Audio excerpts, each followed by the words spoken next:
Clerk, will you please call the roll? Director Gleason? Here. Chair Wilson? Here. Director Holman? Here. Thank you. Thank you. May I have a motion, please, to adopt the agenda? Second. Clerk, may we have the roll call vote, please? Director Gleason? Yes. Chair Wilson? Yes. Director Holman? Yes. Thank you. Motion passes 3-0. Great, thank you. Clerk, are there comments from members of the public on matters within the jurisdiction of the district, but not on the agenda today? Chair Wilson, I do not have any. Right, okay, thank you. Okay, let's move on to our first item, and that's to approve the June 12th, 2024 Action Plan and Budget Committee meeting minutes. Clerk, do we have any public comments on this item? I do not have any. Thank you. Okay. May I have a motion, please, to approve the June 12th, 2024 minutes? So moved. Okay. May we have a roll call vote, please? Director Gleason? Yes. Chair Wilson? Yes. Director Holman? Thank you. Motion passes 3-0. Great. Okay, on to committee business item number 2. Additional information and analysis for and recommended amendments to the compensation philosophy. Staff presentation, please.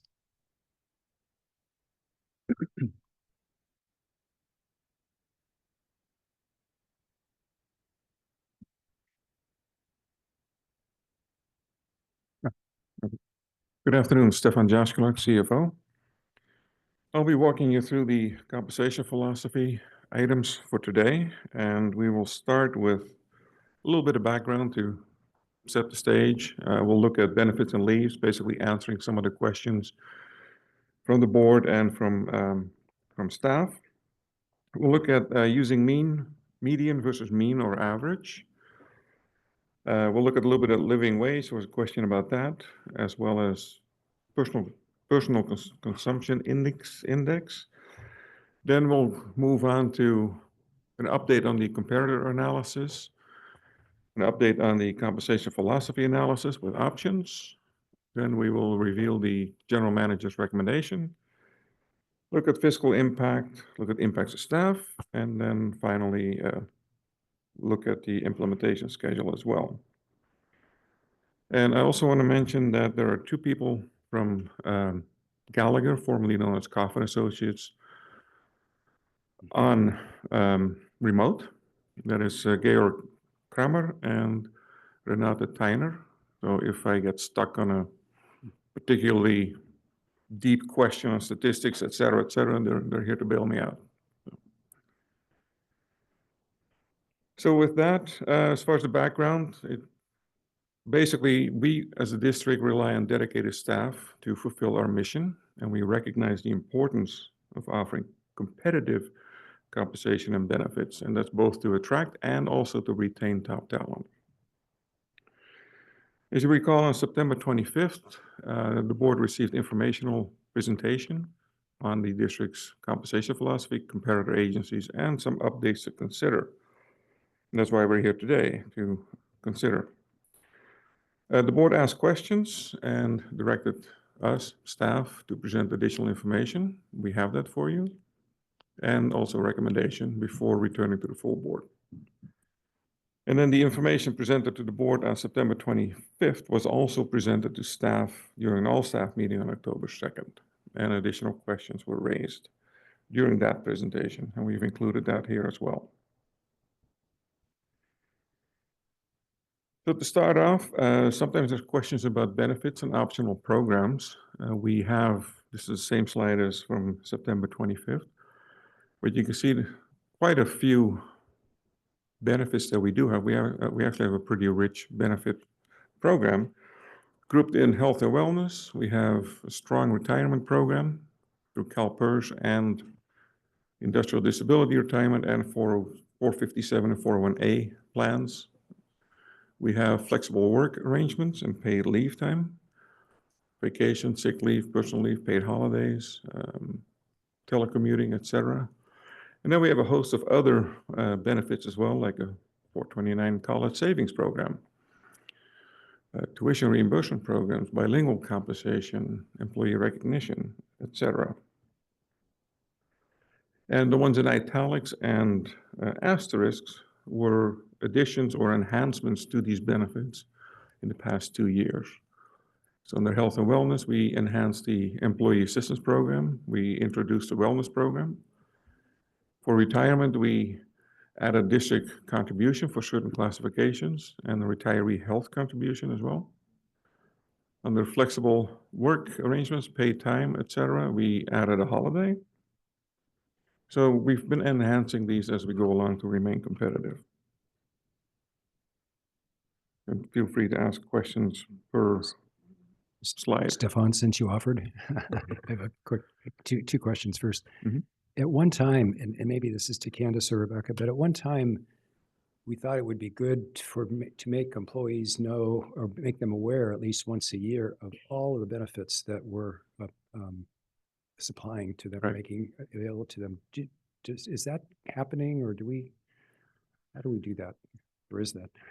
Yeah, we do have periodic trainings on some of them. I think there were a couple of webinars just now on the 527 college savings program, for example. Mhm. We have the open enrollment in the fall every year. Mm. Do we do anything in addition to that at the moment? As they're coming up, this is Anna Ray's general manager. This slide with this list of benefits has also been presented to all staff recently. So at the very least, along with the onboarding, when these are also discussed, there was also a reminder that these all exist as well. Good. Yeah. Hi, Rebecca Wolf, HR Supervisor.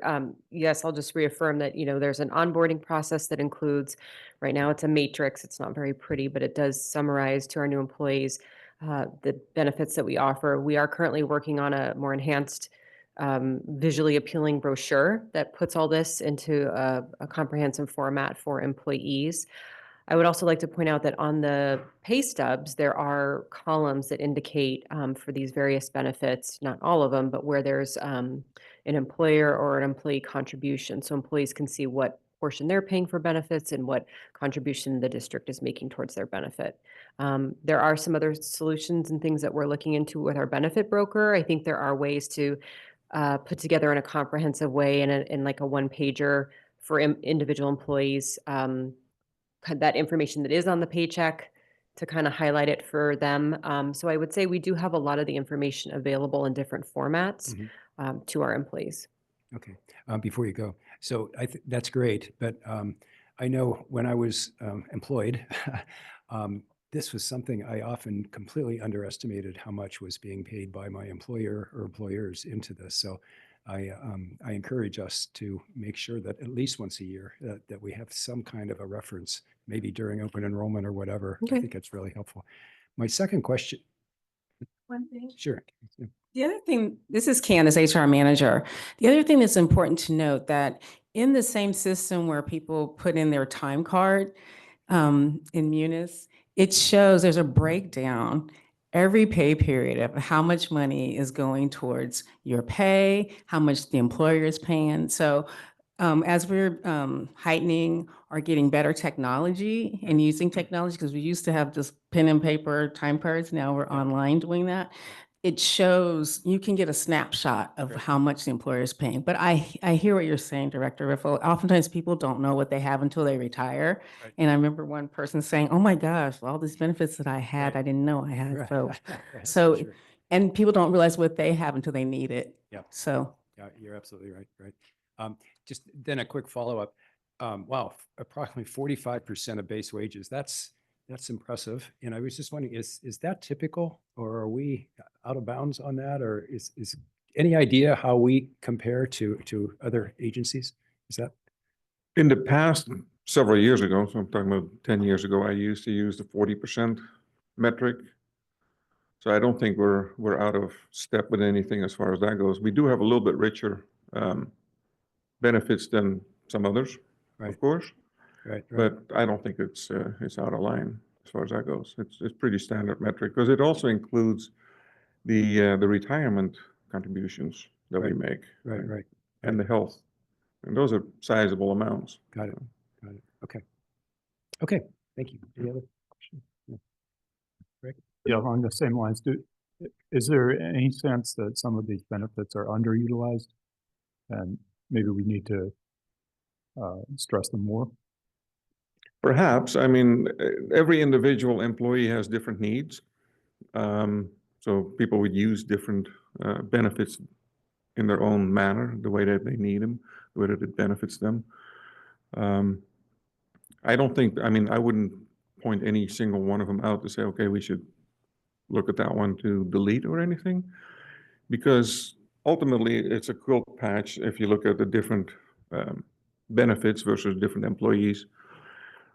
So I don't see anything majorly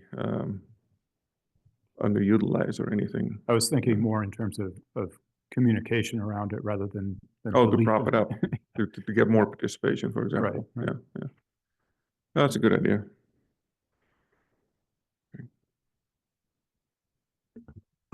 I don't think this has come up before, and it just comes into mind as these questions are being asked.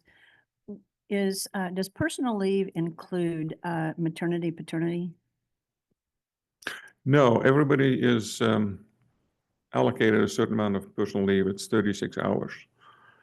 And that's district-wide. The maternity leave, et cetera, would be under a different program. That would be like FLSA, which is the federal mandate. Where do we find that on here?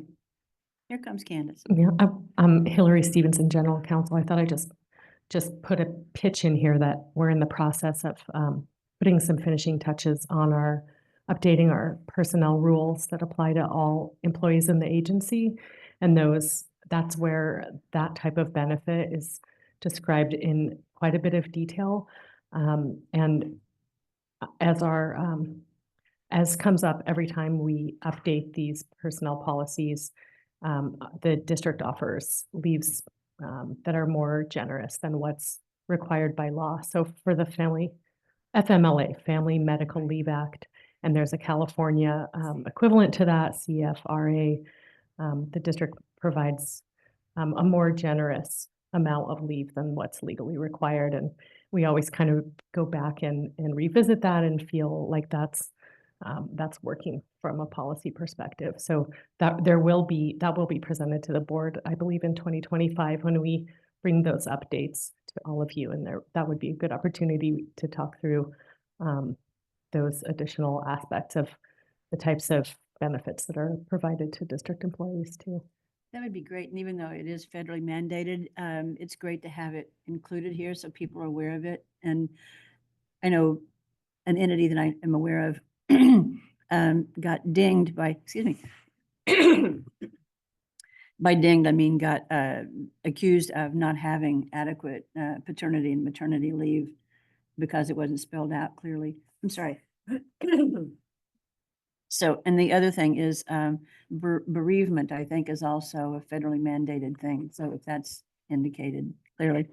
Candace, you're all ready to go. Yeah, I just wanted to assure you that, so one of the things that HR is mandated in our agency to do is be subject matter experts on all the changes that occur either federally or statewide. California offers a lot of rich benefits to employees. And as we go to conferences, we're learning about all the changes. So things like you're talking about bereavement leave, we are on that. We were ahead of the game on that one. Every year there's some new law or some twist or turn that comes up around sick leave for temps, and all kinds of things. Where we're constantly watching those things and working with legal as we need to make sure that we are hitting the laws, be it federal or state. And as Hillary stated, our policies and procedure manual really spells out on all of our benefits around paternity, maternity, sick, disability. So, and we work with people individually, one-on-one, as they go through different issues. Those things are expanded. Now, there's a lot of very rich benefits that we offer, actually greater than this mandatory for us too, in terms of leave time for folks when it comes to FMLA. So That's great, and I'm not surprised. And to go along with Director Riffle's comment, I think if those are, it's great it's in the handbook, but just to give a reminder of those, I mean, I could imagine somebody looking at this at a family situation is like that somebody might just take 4 days off to go to a family member funeral and not even realize or forgotten that this benefit existed. So reminders, I think, are good. Yeah, and I think generally the managers and staff are pretty good at when something happens, talking to HR, and then we're talking to people. So, it's very much like family in that regard, is that when something's going on with one person, people will let you know, talk to Candace, talk to Rebecca, and then we try to work with the departments and the individuals on their individual situations. As Stefan said, there's rich benefits, but it's as people need them, we're able to kind of customize and help them get what they need to help each one of them individually. So hopefully that answers your questions. Okay. And just to add, just because I'm hearing a theme here in terms of your comments, we'll take a look at our personnel policies and pull out the other additional benefits that we have in there that are not necessarily listed here, because it's very likely a whole nother slide. And I hear you that if they're not discussed and present, they may not be on employees' minds, and yet they're there. So we'll include them as well. I was off mic. Thank you. That's terrific. All right. Good questions and good answers. Thank you. We also took a look at vacation, especially starting time, to see where we are, as how competitive we are. As you know, we start people with 15 days vacation, 12 holidays, and then 36 hours personal leave. And if you look at the top line, that's very consistent with other agencies. Everybody seems to be around the 15, 16 day starting. Santa Cruz kind of pops out because they also included the sick leave, and we start with 12, or we have 12 days, so 12 plus 15 is also 27. So they're back in line as far as that goes. So as far as starting vacation time, we're right in the middle of the pack. And I'd just like to point that the administrative leave that you should see there for 36 hours, that's the base. That's the base. Because depending on your position, if your position normally requires extensive after hours, attending board meetings, public workshops, etc., that number is actually higher, significantly higher. Yeah, for those positions that are exempt from overtime. Otherwise, overtime would be paid or accrued. What's an example of administrative leave? Just Ask me the question and what would qualify? what would I be doing if I was able to claim administrative leave? Attendance for example, staff attendance at the public access working group meetings, the POGs. All that time, that extra time beyond the normal 8-hour workday is evaluated. And then based on that, we take a look at what the additional administrative leave time would be for that position. It's not one for one necessarily, but it looks at and considers that additional time that you spend. This is for non-hourly positions that you spend beyond the normal workday. Interesting. Okay. Thanks. We had a question on using mean versus median or median versus mean. Mean, the definition is average of anything, of something. So we've always based our compensation philosophy on the median of the comparable agencies. So using mean or median, they both measure central tendency, and they can summarize a set of compensation data, but they're calculated differently. And I have some examples for that. And they'll show you why the median is preferred over the mean. So if we look at the mean, again, that's the average of a data set. So the first top line example is the data set is 10, 20, 30, 40, 50. You add them all up, you divide it by 5, you get 30. Now we have a high outlier, which happens sometimes. 10, 30, 20, 40, 1,000. It's exaggerated, I know, but still it illustrates the point. If you add that up, you divide it out by 5, you get 220. So that does not accurately represent the central tendency of that data set. Conversely, you can have a low outlier starting with 1 and then 20, 30, 40. And then the average is 20.2, which again also does not necessarily represent the tendency of that data. Now we go to the median, however. The median is the middle value of a data set. You arrange it from smallest to largest, and you take the middle one. Now, if there's an even number of values, you take the average of the two middle ones. So it's not affected by outliers. So using the same 3 examples on the data sets, the first one, the median is 30, that number is in the middle. If you have a high outlier, the median is still 30 because that's the middle number. And you have a low outlier, the same thing applies. It's also 30 because that's the middle value. So compensation data that we receive quite often includes outliers, different comparators that may pay either very high or very low in relation to most comparators. And that changes also by position. So the median, therefore, is not skewed by these outliers. It ensures a compensation decision reflects the central tendency of the majority of comparators, rather than being influenced by a few extreme values.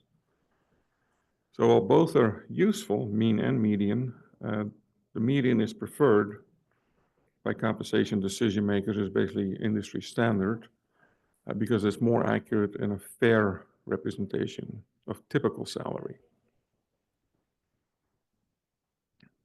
We pause for questions on mean versus median. Good. Okay.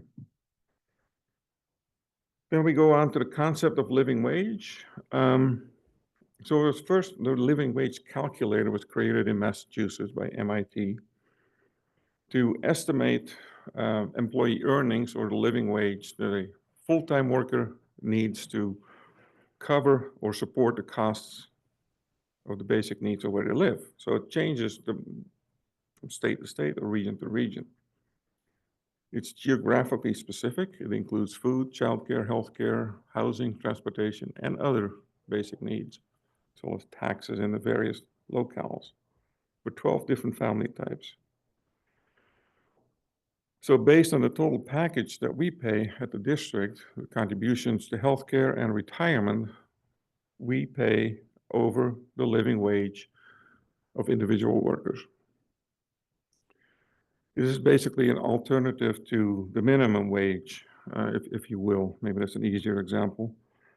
Healthcare is included in our case, and whereas our hourly rate does not. And there were concerns from staff also, to be honest, the ability to afford a home in the area, which is simply not possible for a public agency in the Bay Area to offer that for everyone. We cannot pay all staff enough to afford to own a house in this area. That's just the nature of a public agency. But we can pay living wage. So we have to be consistent from employee to employee, and therefore we do look at living wage as individual workers. And the lowest wage that we have on our schedule is the seasonal OST, and those are already a little bit above living wage, and it only goes up from there. Questions on living wage? I have a question, Stefan. We've received feedback both during our meeting, previous meeting when we talked about this, and also I think some of the messages. And this cost of housing is a huge, huge issue. Now, when we say the calculator features geographically specific, blah, blah, blah, housing, Right. Do you have any idea, or how do they consider housing? Is that to be able to afford to rent housing, or like you said, To have pay people to- housing available, yeah. I mean, it cannot be based on on owning a house because Yeah. this is the minimum, this is the living wage, kind of like a minimum wage, if you will. Yeah, yeah. And that typically does not include owning a house and paying a mortgage. Okay. Okay, maybe I'll just defer this question until we get a little bit further along, Okay. because that is such a huge issue for any of us living in the Bay Area, is just this housing element. Right. And to be able to, use a regional calculator, if you will, that maybe is applied to different parts of the US, but housing in the Bay Area is such a huge one. I just hope we're not including the impact that has. So just to add to that, the living wage calculations that they do is by geography. So they account for the unique circumstances within that area. Here, as you all well know, the housing is in a completely different universe. Right. Compared to where we are as a public agency, right? So that is a reality for us, but it's a reality for every public agency in the Bay Area. And unfortunately, that is where we are, and there are forces beyond our control that affect where housing prices go. So the living wage calculation, then, is that specific to the Bay Area? I know that's region specific, but ours, the one we're using, do we Yeah, know that well, that's Bay right. Area, 9 I mean, county or whatever? We have the number for example, for San Jose. Yeah, Santa Cruz is slightly different. yeah. So Okay, there's right. there's very localized So, yeah. numbers. Yeah. Yeah. Okay. Yeah. And again, our seasonal hourly rate is higher than that. And additionally, it doesn't include any benefits as far as that hourly rate goes, right? So as soon as you get the OST, for example, then there's also retirement included. That goes on top of the hourly rate. So it escalates pretty quickly as far as that goes to get above the living wage. Okay, thanks. Then we also had a question regarding the personal consumption expenditures, the PCE index, versus what we use, the consumer price index. So the consumer price index is most widely measure of inflation, right? It's a tool that organizations often use as a guide. Now, the personal consumption expenditures price index, it's a different measure for prices that, goods and services that people use. It captures inflation or deflation across a wide variety of expenses and reflects changes in consumer behavior. While it is similar to the consumer price index for urban consumers, the two indices do have their own purposes and they're slightly different structure. And I'll show you what I mean by that. This chart might look familiar. This is basically our base wage adjustment versus the CPI that we use, and we added a column for the PCE. And you can see that the CPI tracks our base wage adjustments, or vice versa, very closely year over year, to the point where the total base wage adjustment straight addition is 43%, and the CPI is 41.2%. But then if we put the PCE next to it, those are lagging quite considerably at 32.9%. So we recommend, of course, staying with the CPI. It's consistent. It's also consistent with other agencies use, and it is the standard. One example is between the two different ones. The CPI, for example, uses, what do you call that? For airline travel, for example, they have fixed routes that they check for pricing, whereas the PCE looks at what everybody traveled, what the total dollars is, and then divide it out. So there's a different metric, which to me indicates a CPI is more consistent. It looks at the same basket all the time, whereas the PCE is more fluctuating, if you will. But that was one of the questions we received from staff to compare those two. Okay.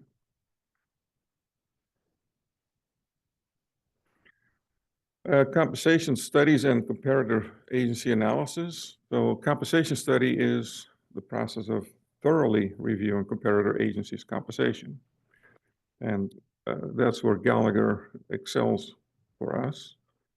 And you use the same or similar classifications of positions to make sure that we stay consistent, like a minimum of a 70% match of the tasks. And we want to stay competitive to our comparable public sector labor market. Right? We cannot compete with the private sector, especially not in this area. So in order for these studies to be effective, it's important to select the most suitable comparators to make sure that the data that we do use and do collect is relevant to our agency and our positions. So since 2013, these studies have been conducted using the board-approved list of 14 comparator agencies.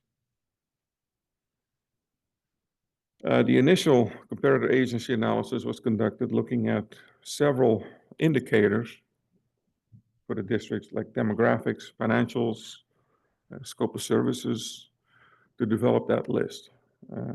Of the 28 agencies analyzed, 13 were identified as top ranked. And then in September, suggestions from the board included adding perhaps Samtrans or other special districts. And we looked at that. We originally used 6 criteria, or still use 6 criteria. So you see geographic proximity, open space acreage, full-time equivalents, make sure that sizes are similar of agencies, expenditure comparison, also cost of living comparison, and then comparable services. And this is the fine print, if you will. The ones highlighted in yellow are the comparator agencies we proposed or brought forward in September. And one thing that we did is, even though some agencies may be highly ranked, if they're out of the area, we recommend not using them. So we're basically recommending using comparators where we recruit from as well, from those areas. So we kick out San Diego, Boulder, both city and county of Riverside. That brings us all the way down to number 17, East Bay Regional Park District. We also added in this round Samtrans, San Mateo County Transit. That's line number 25. And we also looked at Valley Transportation Agency, which is in line number 28. So those are ranked pretty far away from where we are. One question that we did receive was to perhaps add City and County of San Francisco, namely Park and Rec and PUC. If we do that, we should also include Hayward Area Recreational District, since they're a little bit closer match, but not the County of Sacramento because that's farther away. Questions on this chart? Just a general question. So where did we come up with 13? Is that just the number that we need to have some kind of statistical rigor? We need to have, you're right, we need to have a certain number of comparators, because you're not going to find a hit for every single position, every single comparator. I see. For example, rangers are much more difficult to compare with because not every agency has them and not every city has them. Right, I see. And you need at least four comparators to have a valid comparison to figure out what salary we should be at based on our philosophy. Mm-hmm. Okay. Thanks.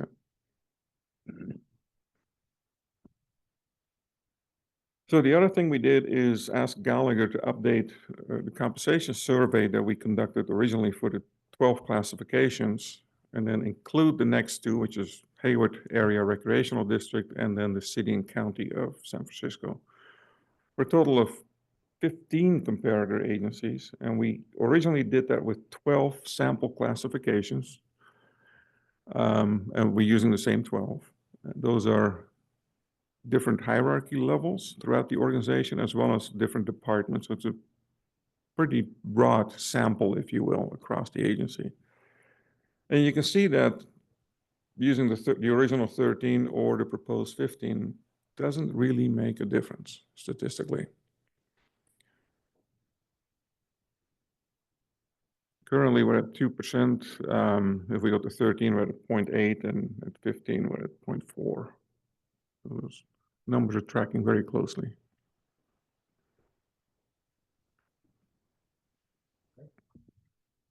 So the 12 sample classifications, an example of that would be like a planner 2, or is that what's meant there? Or Yeah, exactly. I mean, I don't remember exactly if the planner 2 was, but yeah, different job descriptions throughout the agency as well as throughout and different are departments. those chosen in such a way that they're sort of heavily populated in Midpen, or? It's a mixed bag and everything, all the way. I mean, we try to be as inclusive and mixed as possible with that. Yeah.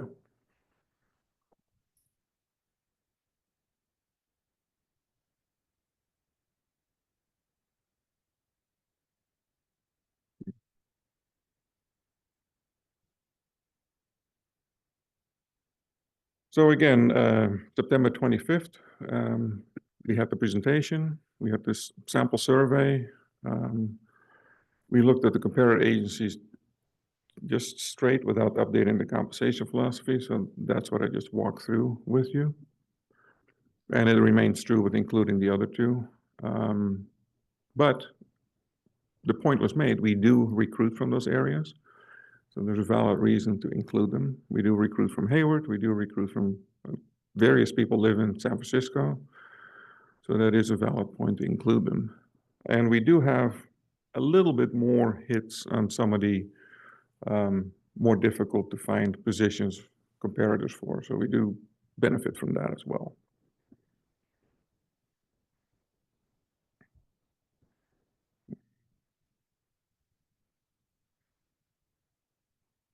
The cost of labor modifier, we have used that. We need to use that when an agency is in a area where labor is priced differently, if you will. And I'll show you in a minute what that means. Several agencies, mainly those far away, like Riverside or Boulder, or even a little bit of Santa Cruz, need that modifier to bring the wages in the comparators up to our wages as well, to make them apples to apples. Because of the cost of living can be different in those areas. And that is done by the Economic Research Institute. They provide those numbers. They do thousands of those throughout the country. And they've been doing this for 30 years. So they're a very good source for that. So let me give you an example of what that looks like. Here you can see the ones highlighted in yellow.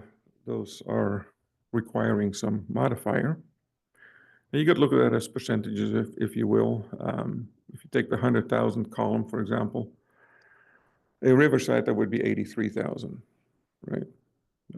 So we look at Riverside salary, put the factor of 83% on it to bring it up to our 100% factor.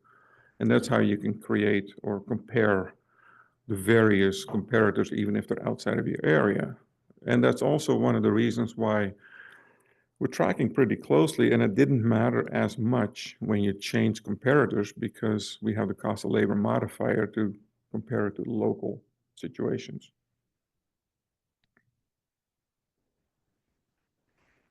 So this is an example. You can see here, for example, County Santa Cruz is at 86%. So the 11,000, this is the second line. So the 11,526, you divide it by 86.3%. And the adjusted top step salary is 13,355.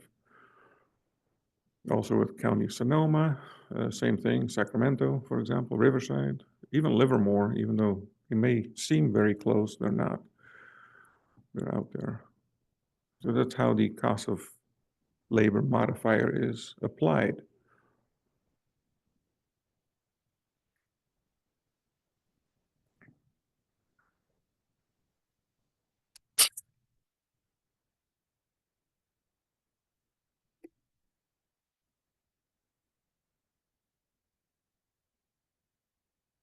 So then let's look at the compensation philosophy, analysis or options. So this chart illustrates the average of 52 benchmark positions, and basically 52 benchmark positions. We have certain positions in the agency where other positions are tied to. So if you have a certain salary for a level 2, level 1 would be X% below, 2 or 3 would be X% above, for example. So there's 52 of those benchmarks, and then by looking at the other percentages in that stack, you can calculate with the entire workforce, all the different classifications, how they would move.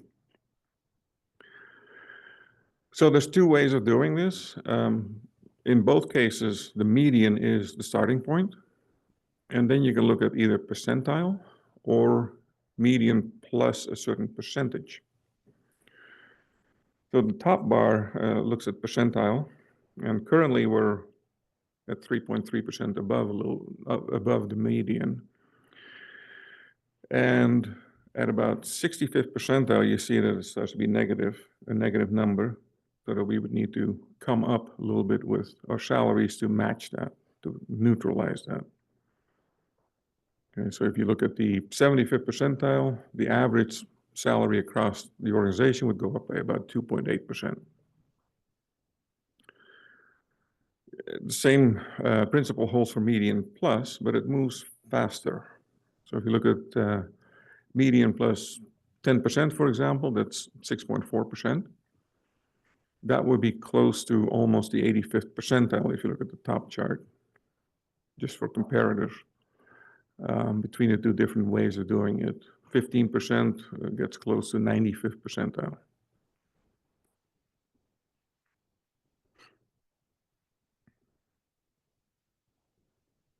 Yeah.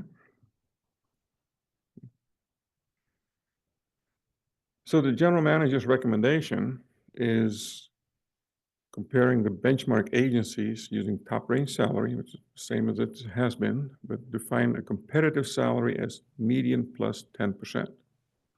Much easier to calculate than percentile, especially when you have a smaller sample.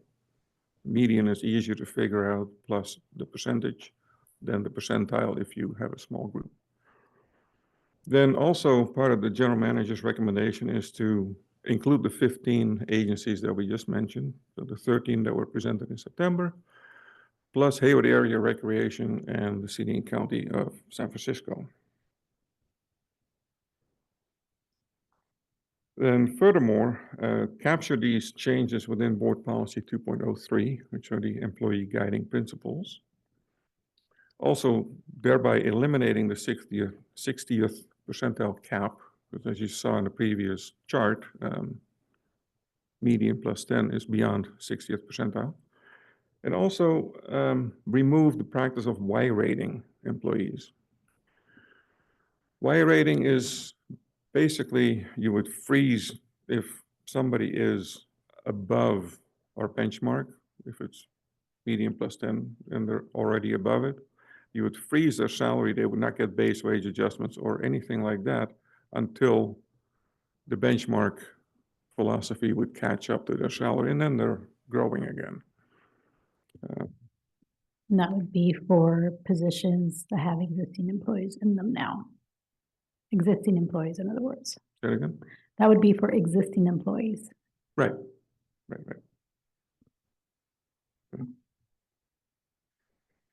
So the fiscal impact of using median plus 10 would be eventually about $2 million. Okay.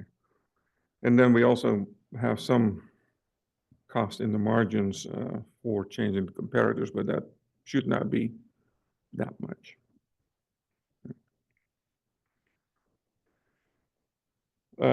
It is important to note. Stefan? Yes, A question, back. Dr. Gleason? So this, the 7.7% here for 10% above median, there was a similar number a couple slides back. It was, I think, 6.4. Are those just a similar calculation at two different points in time? Is that right? Okay. Yes.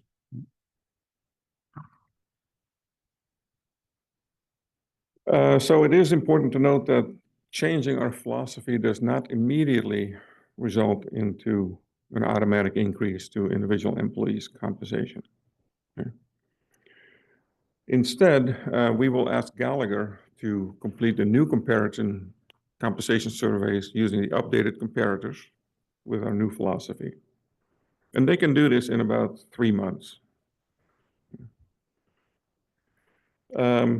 Basically using all the descriptions for positions that we have been using in the last 2-3 years when we did all of our baseline studies. And then we can use this new survey to determine if a classification needs to be reassigned to a new salary range or not. So how does this work? Well, if it shows that the compensation is at or above the new target, then there'll be no equity adjustment, but also no Y rating. So that means that those employees will still be eligible for other pay practices like the base wage adjustments that we typically have in July, merit increases, or longevity. Now, if the compensation is below the new target, the equity adjustment would be applied to that classification. For example, moving from range 30 to range 32. The individual employee would then move to the step in the new range closest to, but not less than, their current hourly rate. And I have an example on the next slide for that. And they also continue to be eligible for all the other pay practices like base wage adjustments and merit increases. If you're currently eligible for longevity pay, which kicks in at step 10 and 10 years or 20 years, depending, and you go to a lower step in the new range, you will be eligible for merit increases until you reach step 10, but you are only eligible for longevity pay once you reach step 10. So temporarily, you would not have that, but you do gain merit increases, which are greater than the longevity. And more importantly, perhaps, merit increases as such are part of your pension. So your pension goes up as well, whereas longevity is not part of that. And just for comparators, longevity is either 1% or 2% if you're 10 or 20 years, whereas merit increases is 2.5% per step, so that goes up much more rapidly. Let's see. So I just want to make sure that we're all on that page. Then here's my example. You can see this is 28 to 31. So somebody's already at step 10, $54.89, and they would go to, you would think, to step 7, which is very close to it, but it's 54.86. That would be less. So being mathematical, they would go to step 8, because we said not less than the closest to, so that's 56.22, which means that at their next evaluation, they're eligible for up to 2-step increase and wind up with 59.07. The other part of that is that, their annual earnings are increased over time by a little bit more than $9,000. Their longevity pay, when they do receive it, is also gone up by $92 because it's 1%. But it increased the value of their pension, which is calculated on your wage.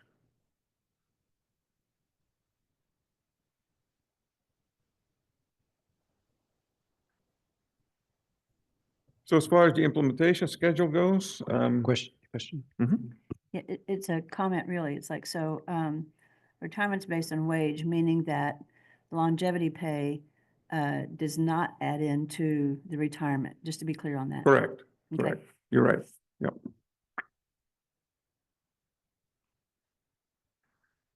So the schedule, we are here today with ABC, and depending on what is decided today, we would hope to go to the full board on January 25th.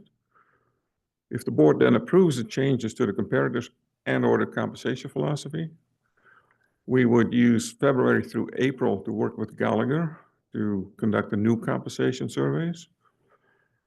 Through the end of April, HR will then review and analyze those results and revise the classification and compensation plan accordingly and have that ready, prepared for approval by the board, which the board approves every year because the base wage adjustment changes.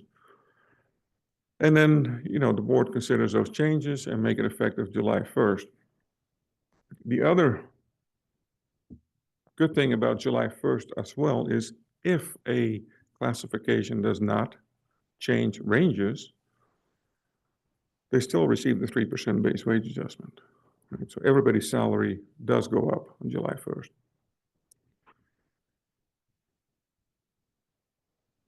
Well, that brings me back to, let's see, hold on.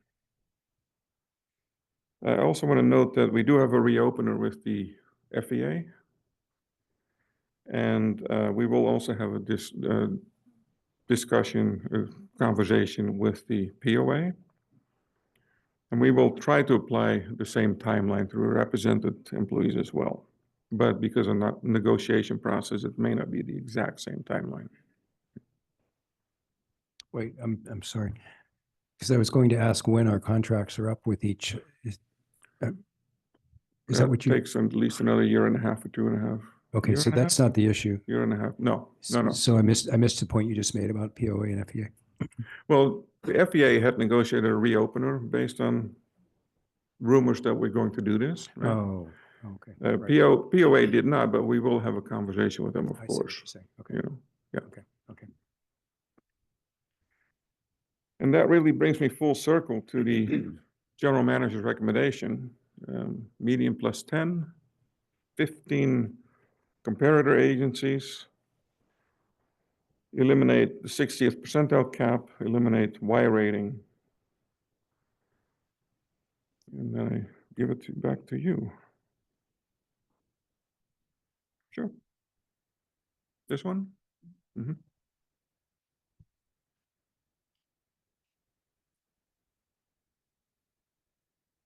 Okay. Actually, before we get to public comment, which I think was the next slide, I'd like to just entertain any questions from the committee first. Any further questions? Thanks for entertaining us as we went along. Appreciate it. Sure, of course. So I'll open it up for questions. Greg? Yeah, this maybe a question for Candace. I think a couple of weeks ago, you mentioned a case where somebody was leaving and they were getting a significant salary bump.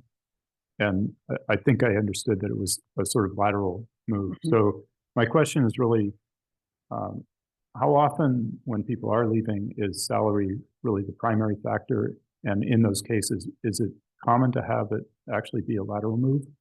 So most recently, we've had one particular case where a person was a management analyst, and that position is very common among public agencies. And this person said to me, Candace, I'd rather stay here, but when I look at, and he named several cities, the management analyst position and the city that he ended up going to, it was higher.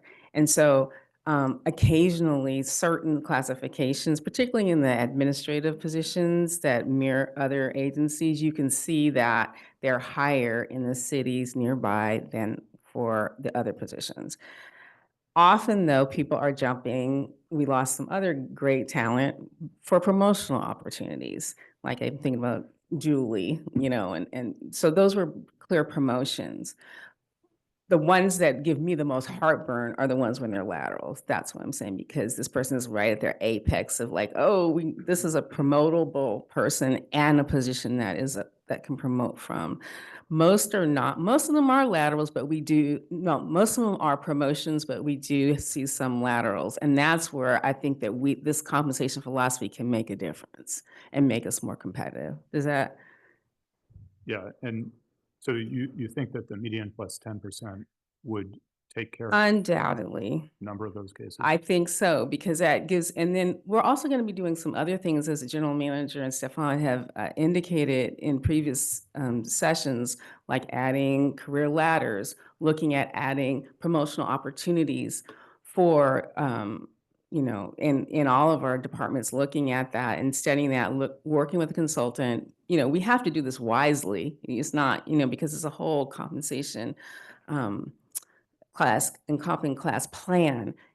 But that is going to also give us more runway so people have more opportunities to promote up. But the compensation philosophy will make us more competitive out the gate. Because the first thing that people look at when they look for jobs is how much is the compensation. They don't necessarily look at the benefits, but I think the older people in the game, depending on where you are in your life cycle, will look more, okay, what is the formula for retirement? And we are very competitive there, and all of our benefits are competitive. So our compensation philosophy can help us keep folks here longer and attract people, I think. Okay, thank you.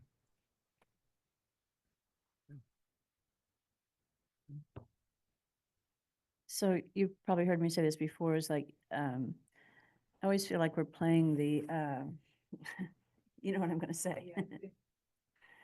We're always playing this, everybody play catch up. So have there been inquiries from other organizations, other entities saying like, well, you guys are doing this, you're gonna force us to do similar, and so we're really not at the end of the game gonna end up any advantage at all? So it's kind of funny with the HR directors group in Santa Clara County, we get together quarterly and talk. And we talk about like, what kind of increases are you giving? We kind of joke, and we also have to give the customary, I took a person from you, I apologize kind of call. But just generally, we're all in the same groove. And most agencies, it is industry in the public sector to look at the median. And each agency determines where they're going to be a little bit above or a little bit low. Most of us, to stay competitive, are median plus. And also, in speaking with Georg Kramer, I don't know, Georg, if you're here, he was speaking to me about with special districts, oftentimes we do have to look at median plus because we have specialized subject matter experts in our agencies. The special districts, you know, we call for a different kind of talent that requires certain certifications and education. So to stay competitive, we usually go median plus a certain amount to stay competitive. I understand what you're saying. Are we a dog chasing our tail? But if we don't play, we're not going to be in the game, and we're not going to get the right talent that we need. And you know, we've gotten some very astute, smart, you know, bright people that we've hired. You often say, oh my God, how are we getting these people?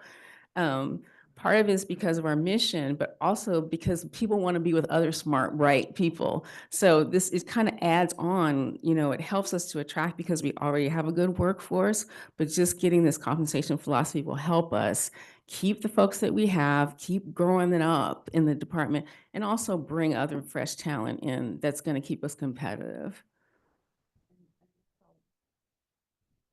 And that's all well and good and appreciated. And at the same time, what's to keep, I'll make something up, what's to make Xanadu Special District, what's to keep them from going, they're doing that, I think we'll go median plus 12%. I think that while we're doing this, we're still doing it in a financially responsible way.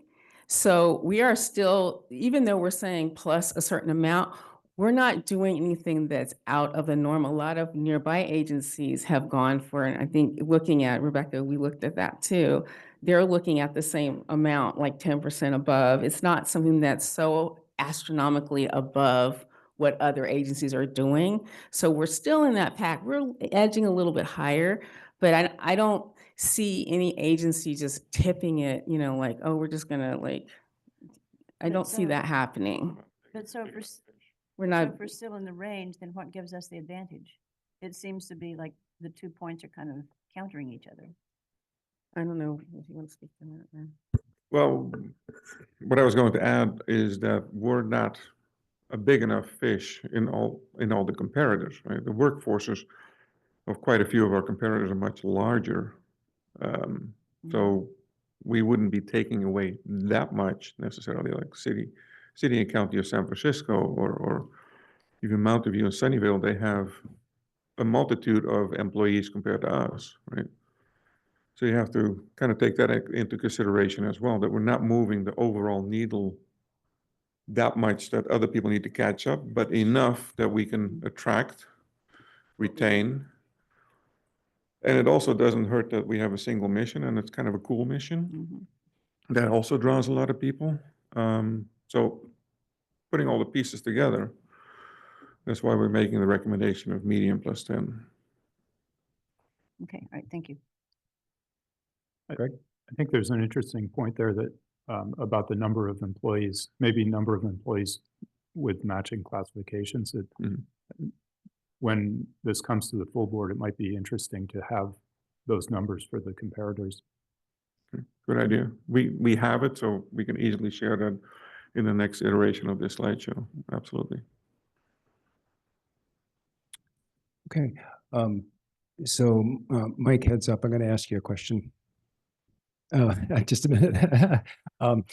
I agree, Candace, with your explanation. And if anything, we are a best agency. We want the best people, and I want to pay, if not among the best. So I'm very much encouraging this.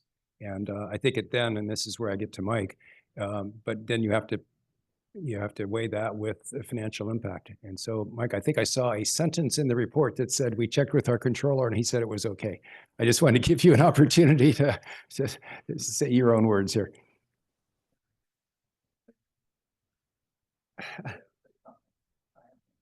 You want to use the mic? I always like to get our controller's thoughts whenever we talk about. You've retained me for 46 years without any benefit. So all the existing and long-term plans that I know of the district are included in my 30-year model, which is updated all the time as I notice new things or whatever, or hear about new things.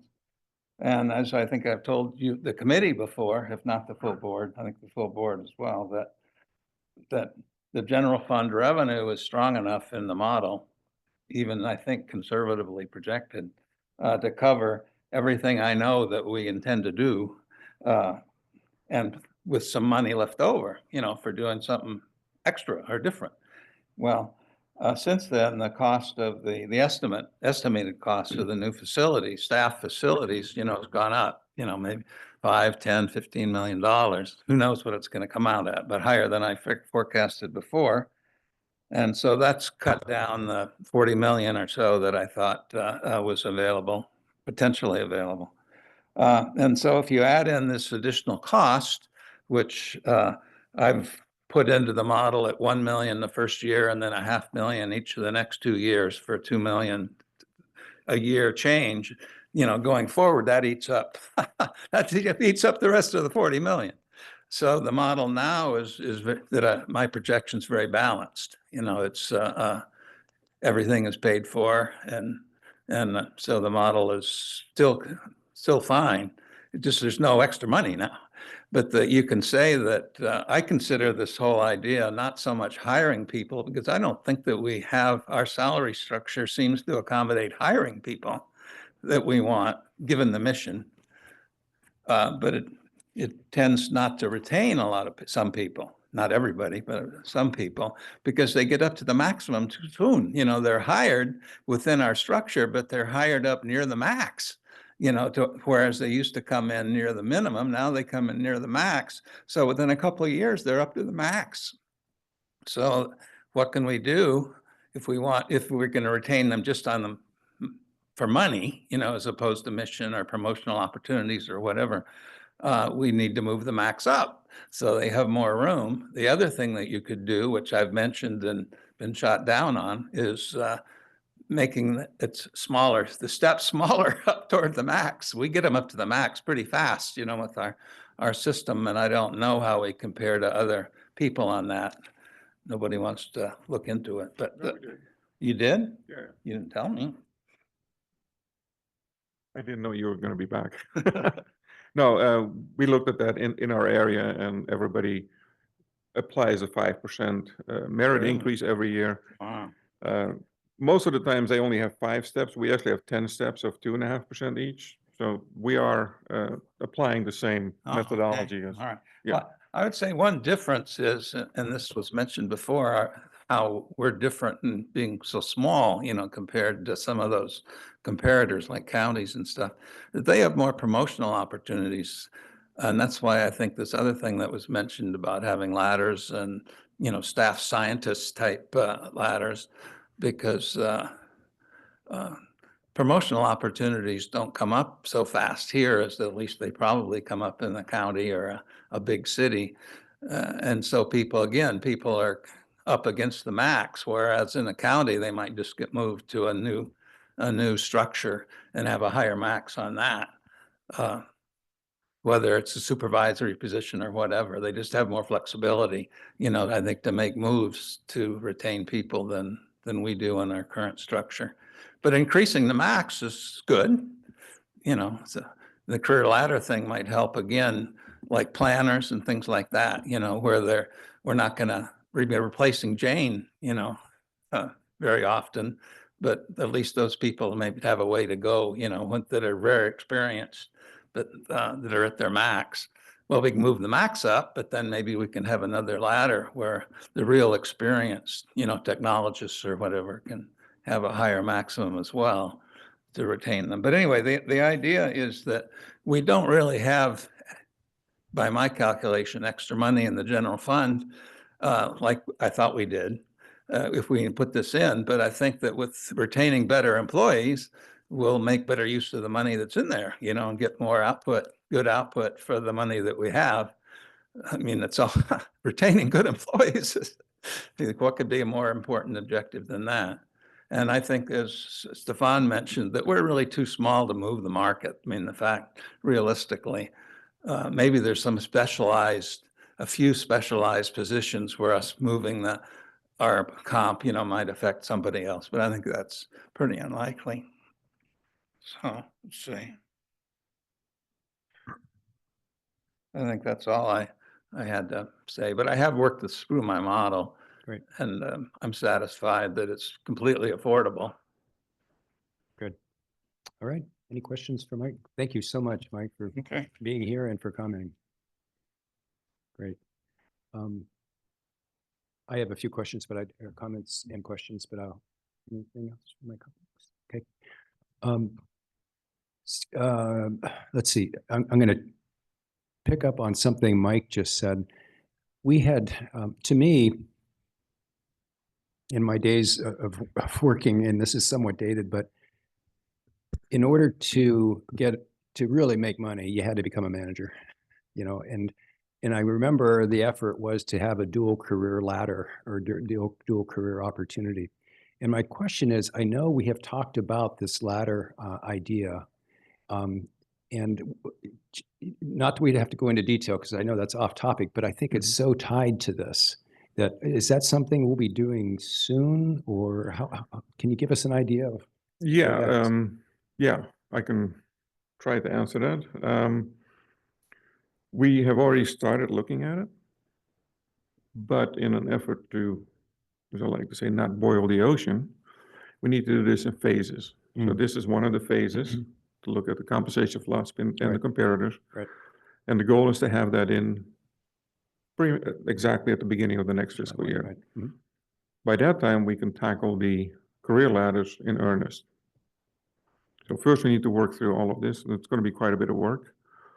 And then we will tackle the career ladders.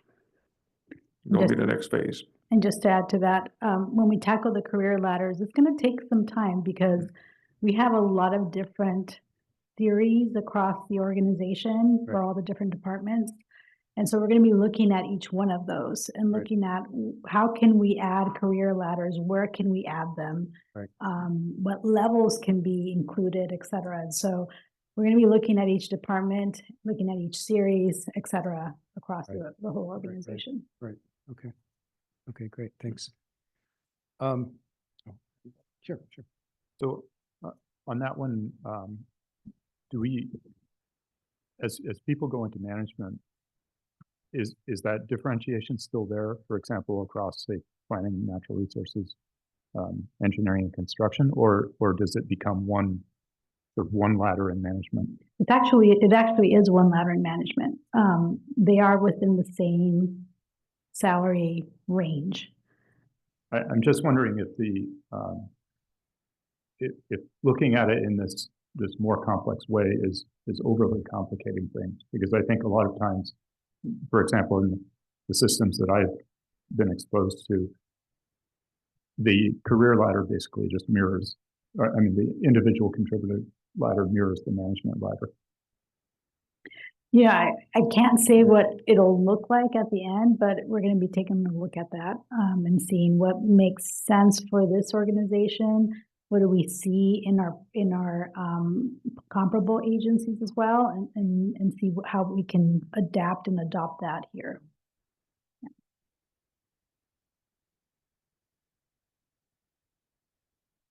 Sorry. My other question actually is kind of a step beyond the recommendation. So we go with this as far as the implementation goes.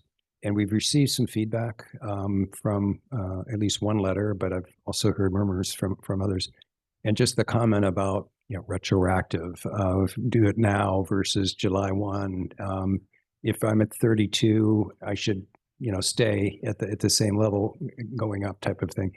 So I was just wondering if staff could just comment on some of the questions that were asked in the implementation, the reasons that we would stay with the implementation, which I believe is part of the general manager's plan. Right. As far as the timeline goes, it already is a pretty aggressive timeline to get it in by July 1st. So I would not recommend changing that. Plus it coincides with a regular base wage adjustment. So that's a benefit as well. I think what was the other?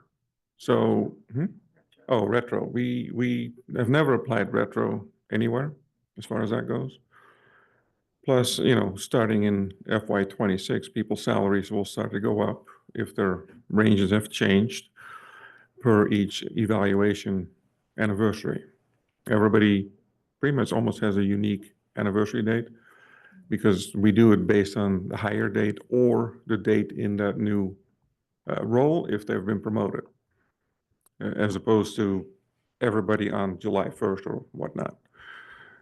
Because if we do that, then the whole agency is basically doing evaluations for a whole month, not be able to work on projects. Okay. We also received a question about longevity. And if the new classification bumps somebody out of that top tier, then they stop getting longevity. Sounds like our recommendation will be we are not going to adjust for that. Right, and that is our current practice, even for promotions or reclassifications. Longevity is both time with the district, 10 years plus, and top step. So you have to satisfy both of those criteria to receive the 1% longevity. And I'd like to add to that. Make it a little weird. Why don't you use that one? I like to add to that longevity doesn't affect your base wage. And so when there is a shift, if a position does have a shift and they have additional pathway, additional steps added to their salary range, that position is actually going to have a big benefit of increasing their annual base wage, which is not only an increase to their take-home pay, but it's also an increase to their retirement formula. And it's also going to eventually increase what their longevity pay formula is when they again reach top step, because longevity is based on your annual salary. And it is a lump sum. It doesn't increase your base wage. So at the end of the day, employees will benefit from these changes that are being recommended. And when they reach top step again, they're going to again be eligible for longevity pay at a higher rate at that point.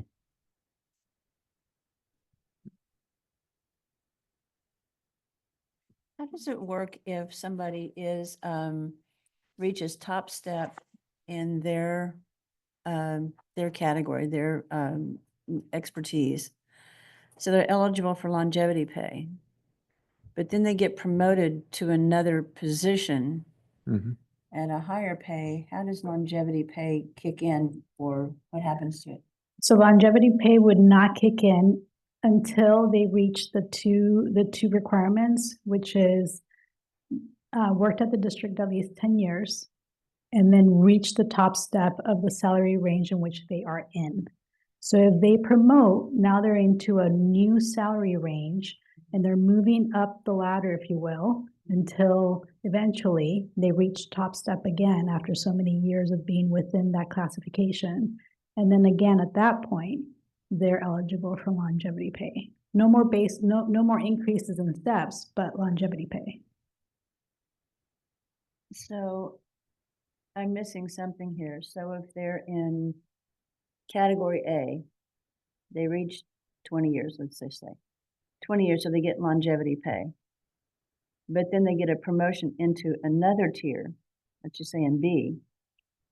And then, so they're at different salaries, and there are different steps within that category. So they still get longevity pay. No, not until they So reach they- the top step of that new range. So they lose the longevity pay that they were getting in the prior category. But they gain the step increases. Remember, longevity pay is only 1% I understand. for 10 years and, Okay. and 2% for 20 versus every step increase is 2.5. 2.5, And right. normally people get 2-step increases, which is 5%.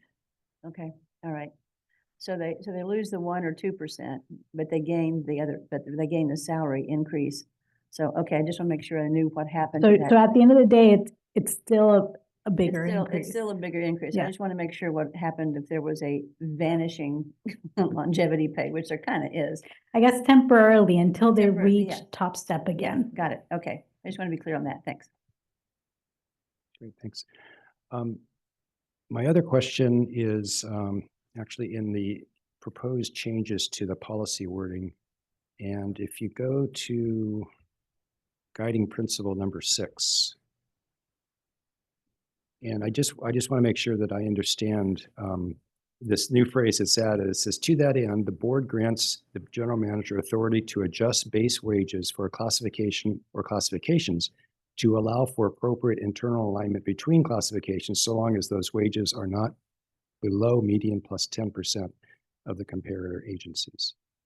So I think I understand that, but could anybody give me their cut on that just to make sure we get that? Because that seems like that's an important adjustment. The intention of the language is so that when we go and do this study, and sometimes we, for example, look at the managers, we study them separately from maybe a 2, which is typically the benchmark position. And then we want to build in, well, what should a 1 be based off of the 2? What should a 3 be, a senior? Right. And so if we're getting data from the market that maybe compacts some of the positions in a career ladder, we want to give the general manager the authority to adjust those salaries accordingly to maintain that internal alignment and not have compression between the positions, Right. but not in a way that those adjustments would bring any of those individual salaries below Right, the right. new philosophy target. Right, right. And right now, without this wording, you all would have to come back to the board to make those adjustments, right? Whereas this gives the general manager the opportunity to do that without needing to come back to the board. Correct. And currently, the general manager has a plus or minus 5 authority to work within, and that may not be enough, again, depending on what we find in the market. So we wanted to leave it that open in the future so we could have the flexibility to make those adjustments without coming back to the board every Got it. time. Got it. Okay. Okay. That's helpful. Can I go back to one more thing? Absolutely. Back to longevity pay. So longevity pay was put in place not just because of tenure, although it's very much related to tenure, but also with the recognition that once employees reach the top step of the range, they don't have any more steps to increase. And all they have to look forward to is any annual base wage adjustment that the board may or may not provide that year. And so recognizing that we were just trying to retain and provide some type of incentive for people to stay beyond their top step, that was put in place. So I just want to make that clarification because that's why those two factors are important for being eligible for that longevity pay.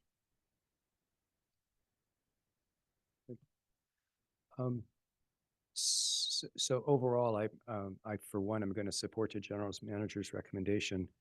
But this question is actually a little bit outside of that. So let me ask the question and we can decide whether we want to move forward with this and then come back to it. We initiated this policy in 2015. It's 2024, 9 years. And if anything, I think we may have been a little behind. No, we are behind. We probably should have done this before. So my question is, how do we avoid this again? Or do we just let the market speak, and when we, quote, start losing people, then, oh, we better adjust, which doesn't quite feel right to me. I'd like to be proactive, but I just would like to think, what did we just learn from what we just went through? Right. Well, yeah, that's a good question. One of the questions you typically like to ask is, what problem are we trying to solve? Right. So for as long as this philosophy works and we're not losing people based on the philosophy, Right. doesn't mean we shouldn't look at it and keep it in mind, Right. but we may not need to do this rigorous of an overhaul, so Right. to speak. We really need to have something that's broken or doesn't work anymore for us to update that, which may happen every decade, right? Kind of like what we do at the FASM. We look at that every 10 years. Yeah, I mean, I don't have a hard and fast answer for that as to when we should look at it. I mean, it may be maybe in 6 years. So the other thing to remember is that we now have, the target is to do salary surveys every 3 years. Meaning not just a few classifications, the whole organization. And so in those regular salary surveys, that should be creating some flags, some alerts that something's off now. Right, Something's right. starting to come off. And so that would give us the cue that we need to take a look at either our compensation philosophy, our benefits, make these adjustments to salaries, et cetera. So I would say that we would lean heavily on those every 3 year salary surveys to see where we are in the market across the organization and have things shifted significantly for us to do a bigger vamp up. Yeah. And then also, in this case, we also had COVID in the middle of all this that just disrupted everything. So Right. That slowed us down a little bit, yeah. right?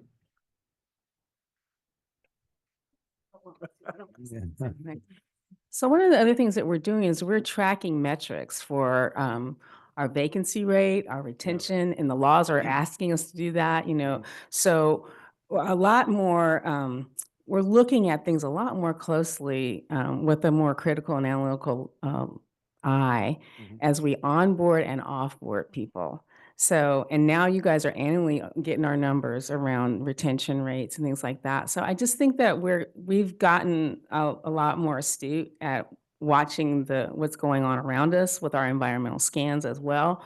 HR takes those really seriously, and we're always trying to see like what are people saying as they're exiting. So we're all watching this together. So I think we're in a better place, and going through this exercise is a real teaching for us as well.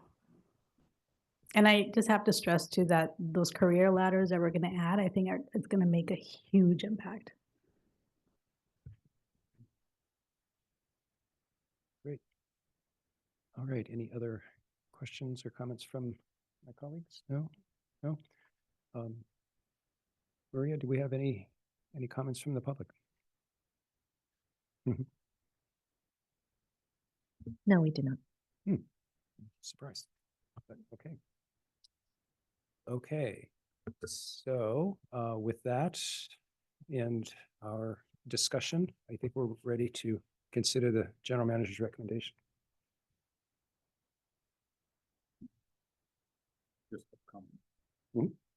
Yeah, I just want to say, thank you very much for considering this and for bringing these proposals forward. I think, as a number of us have said in the past, we felt like pay among the leaders was, good philosophy, and I think this makes a good step towards that. I also am, really eagerly anticipating the career ladders discussion, and if there are things that could be done to either simplify or move it up otherwise, that would be great. But yeah, I'm very supportive of this. Yeah, I would echo those comments, and if the chair didn't have any do you have any additional comments? No. Then I'd move the general manager's recommendation with one addition, which was just a comment that, Craig, what did you mention that when this goes to the board that to bring forward what? It was the number of comparable positions in the other agencies and municipalities. Right. Yeah. So I move the general manager's recommendation, if you can please provide that information before mentioned by board member Gleason, that would be great. We will include that in the board Mhm. presentation. Yes. Yep. I'll second. Okay, we have a motion and a second. So Maria, may we have roll call vote, please? Director Gleason, Yes. Chair Whipple, Yes. Director Holman. Yes. Thank you. Motion passes 3-0. Thank you. We will be back to the full board on January 25th. Fantastic. So two quick things. First of all, thank you all very much. Great work, as usual. I'll just reflect from my colleagues. Is there any coaching for staff when we come back to the board? Because I assume they're going to see pretty much the same thing you showed us. Is that Right. the plan? Yeah. Did any of you have anything you would see differently? Not differently, I just do want to thank folks, and that I think it's really great for board questions to have the staff here, that we're here for this meeting, so people can ask their questions, and surely there will be some. Okay. We have Gallagher on. Right. On, what do you call that? Virtual. Right, Yes. right. Okay. All right. Okay, not seeing any other comments or hands.